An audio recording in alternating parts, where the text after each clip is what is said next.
How's it going, guys? Welcome back to the channel. So, Ireland have released their lineup for the matchup against Scotland on Sunday. I've got to admit, it's looking spicy. There's a couple changes. I was kind of hoping that Furlong would be available. Obviously, he's not. So, Bealham is in this place, and a big one that I could have sworn was going to start, but he didn't. Is Dan Sheehan. I thought he played absolutely brilliantly up against England, but he doesn't get the start. He is on the bench. Now, before we continue, let's get cracking with the lineup. So, starting with number 1, Andrew Porter. 2, Ronan Kelleher. 3, Finlay Bealham. Still ridiculously strong, right? Ridiculously strong. And having someone like Dan Sheehan to come on in the later minutes of the game, it's only a plus. 4 and 5. So we got 4, James Ryan. 5, Ty Burn. Again, absolutely brilliant, amazing locks. I would have James Ryan. He still has a lot to prove, and he is a beast. Don't get me wrong.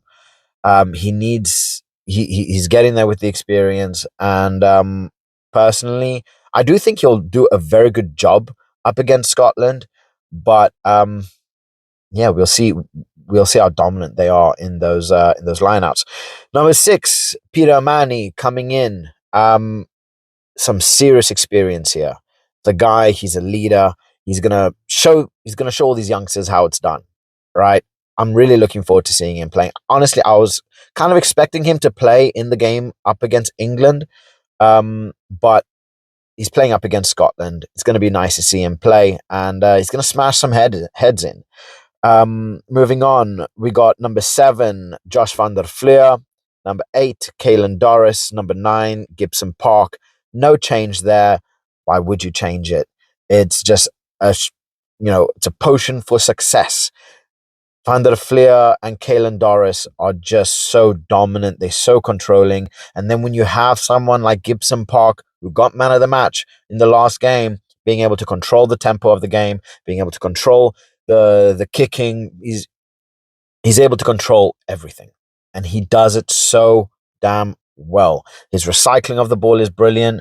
His ability to speed up play, to move the ball around very quickly is beautiful, and he's very very difficult to contest. And personally, for me, it's one of the best 9s in the world. Right, obviously outside of Dupont, but definitely up there. Um, yeah, just absolutely brilliant. If Scotland want to get anything out of this game, they are going to have to stop Gibson Park from getting into his game, from getting into his stride, because otherwise he is going to run circles around them. He's going to find gaps, and he's going to use his offloading skills. He's going to play the ball quick, and Scotland just won't see the ball. So they really need to find a way to nullify Gibson Park, and as early as possible. Then we move on into number 10, Sam Prendergast. Personally, I was thinking after the performance that Jack Crowley put on when he came on up against England, that he would be getting the nod today, but Sam Prendergast gets it. Am I upset?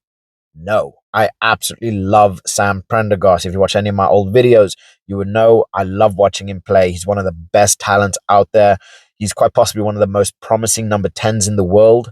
And the guy, his ability to kick the ball. Yes, he's not very physically strong, right? He's got a thin frame, but his ability to work in the pocket, his ability to find space is brilliant. He's playing well above his age. He's 21 years old. He's still got so much to learn, and having players like this around him is only going to help him grow, going to help him get better. And if he is given his way, he is going to kick around Scotland, and then they're going to be using players like your Bundy Akis and so on to really break through those centers and start making to really start making progress. Then we move into the wings. James Lowe, Mac Hansen, another player. Mac Hansen, I was really hoping would be fit for this game, because I think he has so much to bring. He has so much to bring for the game, and yeah, What a brilliant duo. Mac Hansen, 14, James Lowe, 11. I'm quite interested to see what kind of game James Lowe's going to have, because he's very consistent when he plays, and he's one player that he's an absolute nightmare to tackle. And sometimes it just feels like he has, honey on him, and you're just slipping here, there, and everywhere and can't really get hold of him. But don't get me wrong, he can be stopped, but it's going to be difficult. And Scotland are really going to have to pull their finger out their backside to do a lot. So, yeah, brilliant, brilliant wings. James Lowe, one of the best wingers in the world. Then we move into 12 and 13, Bundy Aki. Can you say anything about Bundy Aki that hasn't already been said? The guy is a beast. He is a monster. He's one of the best carriers of the ball in the world. We saw his try last weekend, and he's phenomenal. Phenomenal. No way he's getting dropped. And then obviously we've got Robbie Henshaw, which again, he's going to make a good partnership with Aki. Personally, I was expecting Ringrose to be there, but nevertheless, Robbie Henshaw, he's got a lot to show, and hopefully he'll have a good game up against Scotland.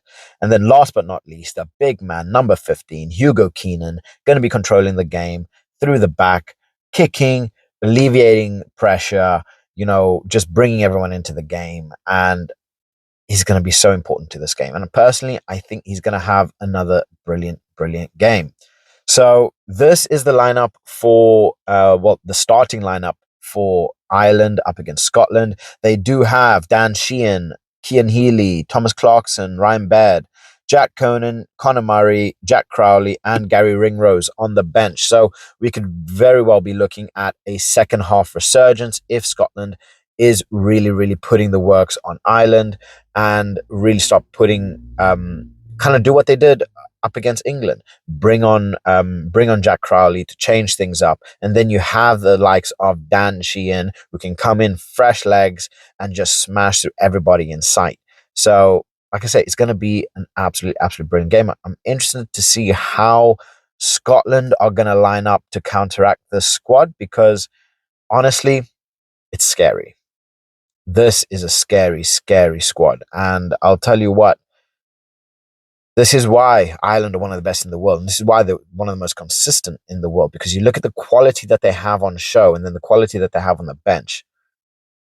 It's hard to match. It's hard to match. And the only team right now, well, outside of the Southern Hemisphere teams, the only team that is able to compete with them is France. And I cannot wait for that France-Ireland game, because we all know it's going to be spectacular. So, yeah, let me know what your thoughts are in the comment section below. Personally, I think Ireland are going to do the job. They're going to win by 10 points. Going to be a second half. It's going to be a second half win, and we are potentially going to be seeing tries. I feel Bundy Aki is going to have another good game and he's going to get a try. I'm hoping Prendergast he's got his kicking boots on and he's able to convert the tries that are scored, because that's definitely going to be a big play um, in the game. And obviously, he's good when it comes to penalties, but last week he was just struggling with converting those tries. So, yeah, let me know what you guys think. Comment section below, please. I can't wait for this game. It's going to be a crazy, crazy game on Sunday. So I will let you guys know when the Scotland team has been released. And on that note, I'll catch you guys in the next one. Stay healthy, stay happy, and have a great day. Bye.